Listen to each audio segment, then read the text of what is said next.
Breaking news. ఈ విమాన ప్రమాదంలో గుజరాత్ మాజీ ముఖ్యమంత్రి విజయ్ రూపానీ కూడా ఉన్నారు అంటూ వార్తలు వస్తున్నాయి. దానిపైన ఇంకా ఎటువంటి కన్ఫర్మేషన్ రాలేదు, కానీ ఇప్పుడు విజయ్ రూపానీ ఉన్నారు అనే వార్తలు వస్తున్నాయి. దాన్ని ఇంకా కన్ఫర్మ్ చేయాలి గుజరాత్ ప్రభుత్వం, దానిపైన కన్ఫర్మ్ చేయాలి. కానీ ప్రమాదం జరిగిన సమయంలో ఏం జరిగింది, ఎగ్జాక్ట్గా ప్రమాదం జరగటానికి 2-3 సెకండ్ల ముందు ఏం జరిగిందో మీరు చూస్తూ ఉన్నారు. ఆ విమానం అదిగో చూడండి ఒకసారి బిగ్ టీవీ స్క్రీన్ పైన. విమానం గాల్లోకి ఎగరాలి, టేక్ ఆఫ్ తీసుకుంది. సుమారు 240 మంది వరకు ప్రయాణికులు ఉన్నారు. అహ్మదాబాద్ నుంచి లండన్కి టేక్ ఆఫ్ తీసుకున్న సమయంలో చూడండి ఒక్కసారిగా విమానం ఎగరలేక గ్రౌండ్ హిట్ చేసింది. ఆ గ్రౌండ్ హిట్ చేసిన వెంటనే విమానం పెద్ద శబ్దంతో పేలిపోయింది. చూడండి ఒకసారి ఆ ప్రమాదం జరిగిన సమయంలో 1 2 3 4 5 6 7 8 9 10 సుమారు 20 ఒక అర నిమిషం ముందు అదిగో చూడండి ఒకసారి ఆ విమానం వెళ్ళిపోయింది. ఆ తర్వాత కనిపించలేదు అది. అప్పుడు ఆ దగ్గరలో ఉన్న వ్యక్తులు దాన్ని తమ సెల్ ఫోన్ కెమెరాల్లో రికార్డ్ చేశారు. ఆ విమానం ఎగురుతున్నప్పుడు సరిగ్గా విమానం పడిపోయిన వెంటనే పెద్ద శబ్దంతో బాంబు పేలినట్టు. నిజానికి అది ఇతర దేశాలకు వెళ్లే విమానం కాబట్టి ఫ్యూయల్ చాలా ఎక్కువగా ఉంటుంది, టేక్ ఆఫ్ అవుతున్న సమయం కాబట్టి వేగం చాలా ఎక్కువగా ఉంటుంది. ఆ సమయంలో ఏం జరిగిందో, ఎటువంటి సాంకేతిక లోపం తలెత్తిందో, విమానం మాత్రం ఒక్కసారిగా పైకి ఎగరలేక గ్రౌండ్ హిట్ చేయడంతో పెద్ద శబ్దంతో విమానం పేలిపోయింది. ఇప్పుడు అందులో ఉన్న వాళ్ళు ఎవరు ఎలా ఉన్నారు అనేది తెలియడం లేదు. కొంతమంది మాత్రం తీవ్ర గాయాల పాలై ఉన్నారు. వారందరినీ వెంటనే హుటాహుట ఆసుపత్రికి తరలిస్తున్నారు. వెంటనే అక్కడికి అంబులెన్స్లను తీసుకొచ్చారు, ఫైర్ సిబ్బంది కూడా అక్కడికి వచ్చారు, రెస్క్యూ సిబ్బంది అక్కడికి వచ్చారు. వారందరినీ దగ్గరలోని ఆసుపత్రికి తీసుకెళ్తున్న దృశ్యాలు చూడండి ఒకసారి. స్ట్రెచర్ పైన తీసుకెళ్తున్న దృశ్యాలు ఇప్పుడు మీరు బిగ్ టీవీ స్క్రీన్ పైన చూస్తున్నారు. అక్కడంతా హృదయ విదారకంగా ఉంది. ఎటు చూసినా కూడా ఆ ప్రమాదం జరిగిన ప్రదేశంలో ఆ విమాన శిథిలాలే కనిపిస్తూ ఉన్నాయి. ఆ బ్యాగులు, లోపల ఉన్న బ్యాగులు కూడా చెల్లాచెదురుగా పడిపోయిన దృశ్యాలు కనిపిస్తూ ఉన్నాయి. క్షతగాతుల ఆర్తనాదాలతో, వాళ్ళ శరీర భాగాలతో చాలా హృదయ విదారకంగా ఆ ప్రదేశం అంతా కనిపిస్తూ ఉంది. హుటాహుటిన వెంటనే అక్కడికి రెస్క్యూ సిబ్బంది వెళ్ళి వారిని దగ్గరలోని ఆసుపత్రికి తీసుకువెళ్తూ ఉన్నారు. కేంద్ర విమానయాన శాఖ మంత్రి రామ్మోహన్ నాయుడు కూడా పర్సనల్గా ప్రతి క్షణం అప్డేట్ని తెలుసుకుంటూ పర్యవేక్షిస్తున్నారు. కేంద్ర హోంమంత్రి అమిత్ షా గుజరాత్ ముఖ్యమంత్రికి ఫోన్ చేసి అక్కడ జరుగుతున్న సహాయక చర్యల గురించి వాకప్ చేశారు. ఎస్, జగన్మోహన్ రాజు, వింగ్ కమాండర్ జగన్మోహన్ రాజు మనకు అందుబాటులోనే ఉన్నారు. జగన్మోహన్ రాజు గారు, సహజంగా ఎస్, మీరు తర్వాత పౌర విమానాలను కూడా నడిపిన అనుభవం మీకుంది వింగ్ కమాండర్గా చేసిన తర్వాత, రైట్? అవునండి. ఓకే, ఇలాంటి ప్రమాదాలు జరిగినప్పుడు మన దృశ్యాల్లో చూస్తున్నాం. ఆ పెద్ద ఎత్తున మంటలు వ్యాపించినప్పుడు సహజంగా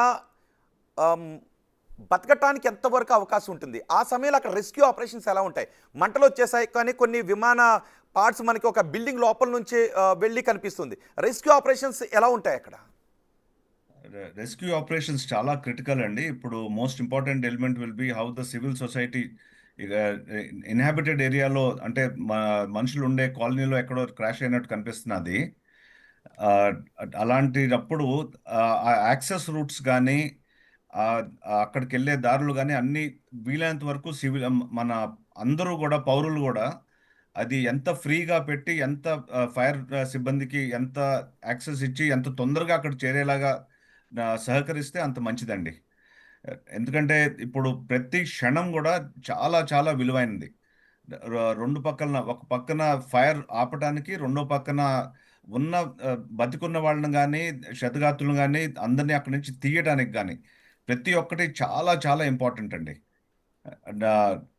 అందరూ ప్రతి పౌరులు అక్కడికి అందరూ రష్ అయ్యే బదులు ఎవరైతే అక్కడ హెల్ప్ చేయగలుగుతారో వాళ్ళు అక్కడ ఉండి, కత్మ వాళ్ళందరూ ఫైర్ సిబ్బంది కానీ, పోలీస్ సిబ్బంది కానీ, డిజాస్టర్ రిలీఫ్ సిబ్బంది కానీ వీళ్ళు అక్కడ చేరేలాగా సహకరిస్తే చాలా మంచిదండి.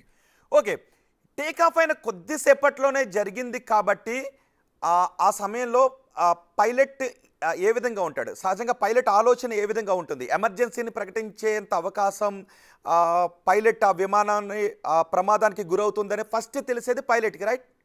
అవునండి. సో సహజంగా అతను ప్రవర్తన ఎలా ఉంటుందండి ఆ సమయంలో? ఫస్ట్ ఎప్పుడైనా సరే అండి, ఎయిర్క్రాఫ్ట్ సేవ్ చేయడానికి చూస్తారండి.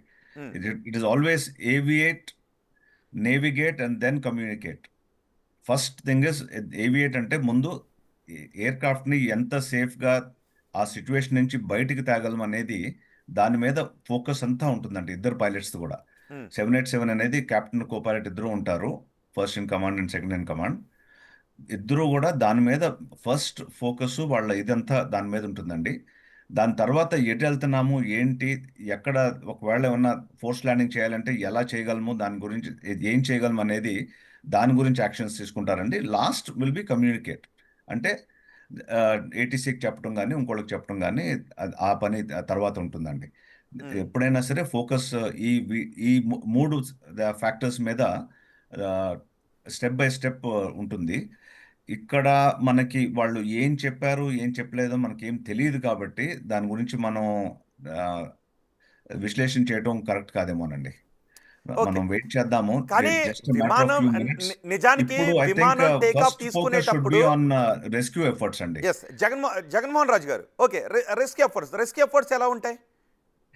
రెస్క్యూ ఎఫర్ట్స్ ఇప్పుడు నేను అన్నట్టు ఇమీడియట్లీ ఎయిర్పోర్ట్ లోపలైతే ఎయిర్పోర్ట్కి ఒక ఫైర్ సిబ్బంది highly trained and extremely capable environment ఉంటుందండి.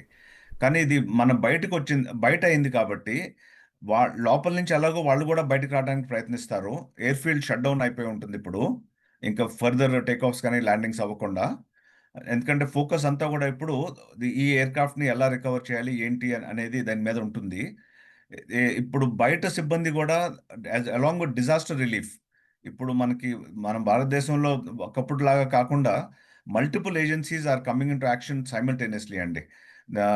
Civil aviation minister Rammohan Naidu garu already చెప్పినట్టు వాళ్ళ లెవెల్ నుంచే ఆల్రెడీ డైరెక్ట్గా కోఆర్డినేట్ చేస్తున్నారంటే it is a very very nice and good development అండి.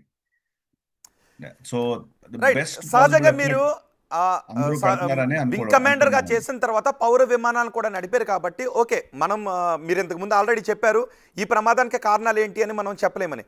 కానీ విమానం టేకాఫ్ తీసుకోవటానికి ముందు చెకింగ్ ప్రాసెస్ అంతా ఎలా ఉంటుందండి? ఆ విమానం ఎగరటానికి రెడీగా ఉంది, చాలా టెక్నికల్గా డీటెయిల్డ్గా ఫిట్ ఉంటుందండి. అనటానికి జరిగే ప్రాసెస్ ఎలా ఉంటుంది? చాలా డీటెయిల్డ్గా ఉంటుందండి. ప్రతి డిపార్చర్ ముందు the aircraft will be thoroughly inspected. అన్ని ఇంజనీరింగ్ సైడ్ నుంచి ప్రతి ఆస్పెక్టు క్లియర్గా ఉన్నాక ఆ ఆ డీటెయిల్స్ అన్నీ కూడా లాగ్ చేసి టెక్నికల్లీ ఎంట్రీస్ ఎక్కడ రిలవెంట్ ప్లేసెస్లో అన్ని చోట్ల ఎంట్రీ చేశాక ఆ టెక్నికల్ లాగ్ అనేది పైలట్ దాని తర్వాత మళ్ళీ ఇన్స్పెక్ట్ చేసుకుంటారండి.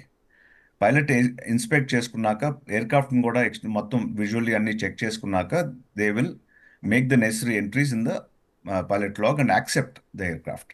Once the aircraft is accepted, only then it transfers from the engineering to the operations or flying side, okay. where the pilot becomes in charge for mayday everything. Call ఒక information అందుతుంది, అందులో ప్రధానంగా నాకు కనిపిస్తున్న పదం mayday call. Mayday call అంటే mayday అంటే ఇంకా మేము ఎగరలేము ఈ ఎయిర్క్రాఫ్ట్, తప్పకుండా ఇంకా మాకు ఇంకో గతి లేదు, మేము we are coming to the ground అని ఇండికేషన్ అండి. ఓకే, ఆ mayday mayday call mayday pilot నుంచి ఏటీసీకి ఇచ్చినట్టుగా తెలుస్తోంది. ఆల్రెడీ అవునండి. పైలట్ నుంచి మేడే కాల్ ఏటీసీకి వచ్చింది. అందుకే అన్నానండి, ఈ మూడు ఆస్పెక్ట్స్ ఉంటాయి ఉమ్, బిట్వీన్ కెప్టెన్ అండ్ కోపైలట్. వాళ్ళు డిస్ట్రిబ్యూట్ చేసుకుంటారు ఎవరు ఏం చేయాలి అనేది. ఉమ్, ఎప్పుడైతే కెప్టెన్కి ఒకసారి ఇంక మనం ఈ ఎయిర్క్రాఫ్ట్ ఇంక మీదకి ఎగరదు, కింద ల్యాండ్ అవ్వాల్సిందే, స్ట్రైట్ అహెడ్ కానీ లేకపోతే ఇంకో చోట కానీ కంట్రోల్డ్ ల్యాండింగ్ కూడా అవ్వచ్చండి. మేడే అన్న మాత్రాన it need not be an uncontrolled landing, but this was an uncontrolled landing. This is an accident clearly. Mayday call అంటే it is an international protocol where ఒక్కసారి ఏదైనా ఎయిర్క్రాఫ్ట్ మేడే అనౌన్స్ చేశాక ఉమ్. అంత focus అంతా కూడా ఆ ఎయిర్క్రాఫ్ట్ మీద ఉంటుందండి, ఆ ఎయిర్క్రాఫ్ట్ని సేఫ్గా తిరిగి తీసుకురావడానికి. ఓకే. నిజానికి ఆ సమయంలో ఎస్, మనం విజయ్ రూపాని కూడా మనం బిగ్ టీవీ స్క్రీన్ పైన చూడొచ్చు. విజయ్ రూపాని ఆయన ఆ విమానంలో ప్రయాణిస్తున్నారు. విజయ్ రూపాని టికెట్ కూడా మనం చూడొచ్చు. విజయ్ రూపాని లండన్కి వెళ్ళటానికి ఆ విమానాశ్రయంలోకి వచ్చారు, ఆ విమానంలోకి బోర్డింగ్ తీసుకున్నారు. విజయ్ రూపానిని కూడా మీరు బిగ్ టీవీ స్క్రీన్ పైన చూడొచ్చు. ఇప్పుడు ఆందోళన వ్యక్తమవుతుంది. విజయ్ రూపాని ఆ విమానంలో ప్రయాణిస్తున్నారు. విజయ్ రూపానితో పాటు మొత్తం ఏకంగా 240 మంది వరకు ప్రయాణికులు ఆ విమానంలో ఉన్నారు. విజయ్ రూపాని టికెట్ని కూడా మీరు బిగ్ టీవీ స్క్రీన్ పైన చూడొచ్చు. ఇప్పుడు ఆయన ఎలా ఉన్నారు అన్నది కూడా ఆందోళన వ్యక్తమవుతుంది. మాజీ ముఖ్యమంత్రి, గుజరాత్ మాజీ ముఖ్యమంత్రి విజయ్ రూపాని ఆ విమానంలో ఉన్నారు. ఇప్పుడు ఆయన ఎలా ఉన్నారు అనేది ఆందోళన కలుగుతుంది. మొత్తం ప్రయాణికులందరితో పాటు ఆయన గురించి కూడా ఆందోళన వ్యక్తం చేస్తున్నారు. గుజరాత్లో కొద్దిసేపటి క్రితం అహ్మదాబాద్లో ఎయిర్ ఇండియా విమానం టేకాఫ్ అయిన కొద్దిసేపటికే క్రాష్ అయిపోయింది. విమానం ఎగరలేకపోయింది, గ్రౌండ్ హిట్ చేసింది. ఆ సమయంలో పైలట్ తన విమానం ఎగరలేకపోతోందని ఏటీసీకి, ఎయిర్ ట్రాఫిక్ కంట్రోల్కి మేడే కాల్ కూడా చేశారు. మేడే కాల్ అంటే ఏంటి అనేది జగన్మోహన్ రాజు మనకి ఇప్పుడే వివరించారు. ఇక విమానం ఎగరడం లేదు, గ్రౌండ్ చేయడం తప్ప అనేది. చూడండి ఒకసారి విజయ్ రూపానీ టికెట్ను కూడా మీరు బిగ్ టీవీ స్క్రీన్ పైన చూడవచ్చు. ఇప్పుడు ఆయన ఎలా ఉన్నారు అనేది ఆందోళన వ్యక్తమవుతుంది. డిపార్చర్ 1:10 1:10 డిపార్చర్ అయ్యింది. 1:10 అహ్మదాబాద్లోని విమానాశ్రయం నుంచి వల్లభాయ్ పటేల్, సర్దార్ వల్లభాయ్ పటేల్ టెర్మినల్ 2 నుంచి ఆ విమానం టేకాఫ్ తీసుకుంది. లండన్కు వెళుతూ ఉంది. ఆ విమానం సరిగ్గా 1:10 టేకాఫ్ తీసుకుంది. టేకాఫ్ తీసుకున్న కొద్దిసేపటికే విమానం ప్రమాదానికి గురైంది. విజయ్ రూపానీ ఆ విమానంలో ఉన్నారు. ఆయన లండన్కి వెళుతూ ఉన్నారు. లండన్కి వెళ్ళటానికి ఆయన తీసుకున్న టికెట్ను కూడా మీరు బిగ్ టీవీ స్క్రీన్ పైన చూడొచ్చు. విజయ్ రూపానీ ఇప్పుడు ఎలా ఉన్నారు అనేదే ఆందోళన కలిగిస్తుంది. వెంటనే రెస్క్యూ టీం అక్కడికి వచ్చే మొత్తం విజయ్ రూపానీతో పాటు అందులో ఉన్న ప్రయాణికులందరినీ సాధ్యమైనంత వరకు ప్రాణాలతో ఉన్న ప్రయాణికులను అత్యంత వేగంగా హాస్పిటల్స్కి తరలించడానికి ఏర్పాట్లు చేస్తున్నారు. పాసెంజర్ నేమ్ రూపానీ విజయ్ రూపానీ టికెట్ను కూడా మీరు బిగ్ టీవీ స్క్రీన్ పైన చూడొచ్చు. సరిగ్గా 1:10 ఇప్పుడు విజయ్ రూపానీ ఆచూకీ ఏంటి అన్న దానిపై కూడా ఆందోళన వ్యక్తమవుతుంది. విజయ్ రూపానీ ఆ ఫ్లైట్లో ఉన్నారు. క్రాష్ అయిన ఫ్లైట్లో విజయ్ రూపానీ ఉన్నారు.